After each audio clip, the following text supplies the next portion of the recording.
അമ്മ മാതാവിനും തിരുക്കുമാരനും ഒരായിരം നന്ദി. എൻ്റെ പേര് മെറീൻ. ഞാൻ വരുന്നത് കോട്ടയത്തു നിന്നാണ്. ഇന്ന് എന്നെ ഇവിടെ സാക്ഷ്യം പറയാൻ എത്തിച്ച കുറച്ച് കാര്യങ്ങളെപ്പറ്റി പറയാനായിട്ടാണ് ഞാൻ ഇന്നിവിടെ അൽത്താരയിൽ നിൽക്കുന്നത്. ആദ്യമായിട്ട് തന്നെ എൻ്റെ ജോലിയുടെ കാര്യം. ഞാൻ നേരത്തെ ഇന്ത്യയിൽ തന്നെ വർക്ക് ചെയ്തുകൊണ്ടിരുന്ന സമയത്ത് എനിക്ക് ഒത്തിരി ബുദ്ധിമുട്ടുകൾ അനുഭവിച്ചിട്ടുണ്ടായിരുന്നു.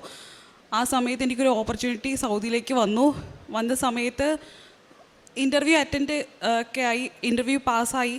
പക്ഷേ അത് കഴിഞ്ഞ ശേഷം വന്ന മെഡിക്കലിന് പ്രീ മെഡിക്കൽ ചെയ്തപ്പോൾ എനിക്ക് യാതൊരു പ്രശ്നമൊന്നും ഉണ്ടായിരുന്നില്ലായിരുന്നു. പക്ഷേ മെഡിക്കൽ ചെയ്തപ്പം എൻ്റെ ചെസ്റ്റിൽ അവർ പാച്ചസ് ഉണ്ടെന്ന് പറയും, പിന്നെ ബ്ലഡിലെ വാല്യൂസിൻ്റെ കൗണ്ട് കുറച്ച് വേരിയേഷൻ ഉണ്ടെന്ന് പറയുകയും ചെയ്തപ്പം ആദ്യം ഞാൻ നന്നായിട്ട് പേടിച്ചു. പിന്നെ ഞാൻ കൃപാസനത്തിൻ്റെ അതിന് മുൻപേ ഞാൻ കൃപാസനത്തിൽ വന്ന് ഉടമ്പടി എടുക്കുകയും പ്രാർത്ഥിച്ചുകൊണ്ടിരിക്കുകയും ചെയ്തിട്ടുണ്ടായിരുന്നു. അങ്ങനെ ആദ്യത്തെ മെഡിക്കലിന് പോയി, പക്ഷേ കിട്ടിയില്ല. അവർ പറഞ്ഞു ആൻറ്റിബയോട്ടിക്സ് കഴിച്ചിട്ട് വരാൻ പറഞ്ഞു.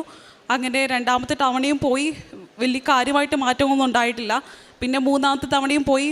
അപ്പോൾ അവർ പറഞ്ഞു ചെസ്റ്റ് ഓക്കെയാണ്, പക്ഷേ ബ്ലഡ് കൗണ്ട്സിന് പിന്നെയും വേരിയേഷൻസ് ഇപ്പോഴും നിലനിൽക്കുന്നുണ്ട് എന്ന് പറഞ്ഞു. അത് കഴിഞ്ഞ ശേഷം ഞാൻ ആ തേർഡ് ടൈം എൻ്റെ മെഡിക്കലിന് ഞാൻ പോയ സമയത്ത് ഞാൻ അവിടെ കൃപാസനത്തിൽ നിന്ന് കൊണ്ടുവന്ന ഉപ്പ് ഞാൻ അവിടെ വിശ്വാസ പ്രമാണം ചൊല്ലി ഞാൻ ഇവിടെ വിതറുകയും, അമ്മ മാതാവ് ഇനി ഒരിക്കലും എന്നെ ഇതിൻ്റെ പേരിൽ ഇവിടെ മെഡിക്കൽ ചെയ്യാനായിട്ട് എന്നെ കൊണ്ടുവരുത്തരുതേ, എന്നെ ഇത് ലാസ്റ്റ് ആയിരിക്കണമേ, എനിക്ക് എങ്ങനെയാണെങ്കിലും നേടി തന്നേ പറ്റുള്ളൂ എന്ന് ഞാൻ പ്രാർത്ഥിച്ച് വിശ്വാസ പ്രമാണം ചൊല്ലി ഞാൻ അവിടെ കയറുകയായിരുന്നു ചെയ്തത്. അപ്പോഴാണ് അവർ പറഞ്ഞത് ബ്ലഡ് കൗണ്ട്സിൻ്റെ കുറച്ച് വേരിയേഷൻസ് ഉണ്ട്, അപ്പം ആൻറ്റിബയോട്ടിക്സ് കഴിക്കണം. അവർ റിജക്റ്റ് ഒന്നും പറഞ്ഞൊന്നുമില്ല. പക്ഷേ ഞാൻ അന്ന് പോയ സമയത്ത് ഞാൻ ഒരുപാട് കരഞ്ഞായിരുന്നു. കാറിൽ നിന്ന് ഒരുപാട് കരഞ്ഞ് ഞാൻ പോയത്.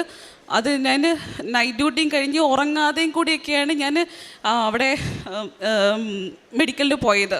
ഉറക്കവും ശരിയാകുന്നില്ല, ഒന്നും ശരിയാകുന്നുണ്ടായിരുന്നില്ലായിരുന്നു.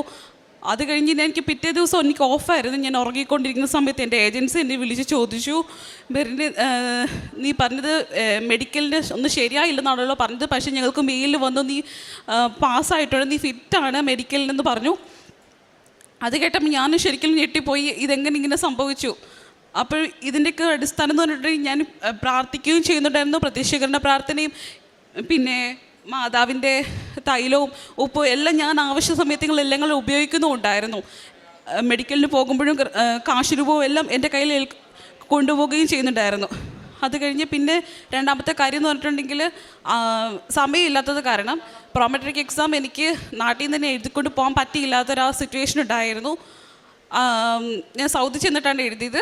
അവിടെ ചെന്നപ്പം ഫസ്റ്റ് അറ്റംപ്റ്റിൽ തന്നെ പാസ്സാകണമെന്ന് എനിക്ക് മാതാവിനോട് ഞാൻ കിണഞ്ഞ് പ്രാർത്ഥിച്ചു.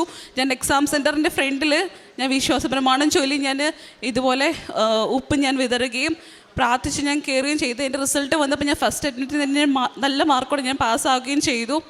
പിന്നെ മൂന്നാമത്തെ കാര്യം, എൻ്റെ വീടിൻ്റെ മെയിൻ്റനൻസ് പരിപാടി എനിക്ക് നടത്തണം. പപ്പയും മമ്മിയും എപ്പോഴും പറഞ്ഞുകൊണ്ടിരിക്കുന്ന കാര്യമായിരുന്നു. അവർക്ക് അതിൽ ഒത്തിരി വിഷമതകളും കാര്യങ്ങളും എല്ലാം ഉണ്ടായിരുന്നു.